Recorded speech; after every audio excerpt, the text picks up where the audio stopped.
ആൾക്കാരുടെ മനസ്സിൽ കാണുന്ന ഒരു ചിത്രം കണ്ടാൽ ആ ഒരു പ്രകൃതിയുടെ ആ ഒരു ഇത് ഉൾക്കൊണ്ട് കഴിഞ്ഞാൽ അത് സംരക്ഷിക്കാനായിട്ടൊരു ഇത് എല്ലാവരുടെയും മനസ്സിൽ അത് തോന്നും.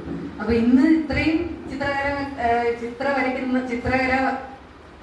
കലാകാരന്മാരെ കണ്ടു കഴിഞ്ഞപ്പോൾ വളരെ സന്തോഷം തോന്നി. കാരണം എന്ന് വെച്ച് കഴിഞ്ഞാൽ ഇനി നിങ്ങളുടെ സൃഷ്ടികളൊന്നും ഞാൻ കണ്ടില്ല കേട്ടോ. കഴിഞ്ഞ പ്രാവശ്യം ഇവിടെ ഉണ്ടായിരുന്നു, ഒരു ഒട്ടുമിക്ക ആൾക്കാരും വരച്ചത് കണ്ടു. ആ ഒരു കുറച്ച് സമയം കൊണ്ട് തന്നെ നമ്മുടെ ഇവിടെ ഇരുന്നിട്ടാണ് അവർ വരച്ചത്. അവരുടെ ആ ഒരു പ്രകൃതിയുടെ മനോഹാരിത മൊത്തം അവർ ക്യാൻവാസിലേക്ക് പകർത്തി. അപ്പൊ ഇന്നത്തെ എനിക്ക് കാണാൻ സാധിച്ചില്ല. ഞാൻ വീട്ടിൽ നിന്ന് വരുന്ന വഴിയായിരുന്നു. അത് എത്തുമെന്ന് തന്നെ ഇച്ചിരി സ്പീഡിന് വണ്ടി ഓടിച്ചുകൊണ്ടാണ് 5:15 എത്തിയത്. ഞാൻ ഇച്ചിരി വൈകുമെന്നാണ് പറഞ്ഞത്.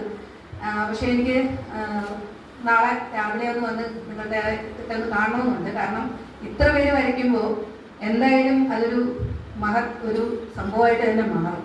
അപ്പൊ അതൊന്ന് കാണണമെന്നുണ്ട്. കൂടുതൽ ദീർഘിപ്പിക്കുന്നില്ല, കാരണം ഒരുപാട് ലൈഫ് ടൈം അച്ചീവ്മെന്റ് അവാർഡുകളും ഒക്കെ തരാനായിട്ടുണ്ട്. ഞാൻ വലിച്ചു നീട്ടുന്നില്ല.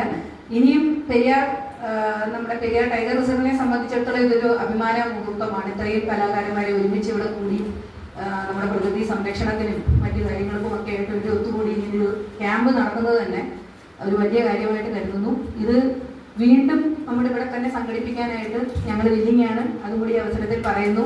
അടുത്ത വർഷം നമുക്ക് കുറച്ചും കൂടെ, കാരണം ഇപ്പോൾ ഈ ഇലക്ഷനൊക്കെ അടുത്ത് വന്ന കാരണമാണ് ഉദ്യോഗസ്ഥർ എല്ലാവരും ഒന്ന് വോട്ട് ചെയ്യാനും ഒക്കെ ആയിട്ട് വീട്ടിൽ പോയിട്ട് കുറച്ച് ഇതില്ല. അപ്പോൾ നല്ല രീതിയിൽ ഒരു പങ്കാളിത്തം ഞങ്ങളുടെ ഭാഗത്തുനിന്നും കൂടെ ഉണ്ടായിട്ട് തന്നെ നമുക്ക് കുറച്ചും കൂടെ വിപുലമായിട്ട് ഈ ക്യാമ്പ് നടത്തണം എന്നുള്ളൊരു ആഗ്രഹമുണ്ട്. അത് നമുക്ക് അടുത്ത വർഷം അല്ലെങ്കിൽ സൗകര്യാർത്ഥം നമുക്ക് നോക്കിയിട്ട് ചെയ്യാം. എന്തായാലും ഇത്രയും കലാകാരന്മാർ പങ്കെടുത്ത ഈ ക്യാമ്പ് ഉദ്ഘാടനം ചെയ്യാനായിട്ട് കേരള ചിത്രകലാ പരിഷത്ത് എന്നെ ഇവിടെ വിളിച്ചതിന് ഞാൻ അഭിമാനം കൊള്ളുകയും അതിനോടൊപ്പം നന്ദി ഇവിടെ അറിയിക്കുകയും ചെയ്യുന്നു. നന്ദി, നമസ്കാരം.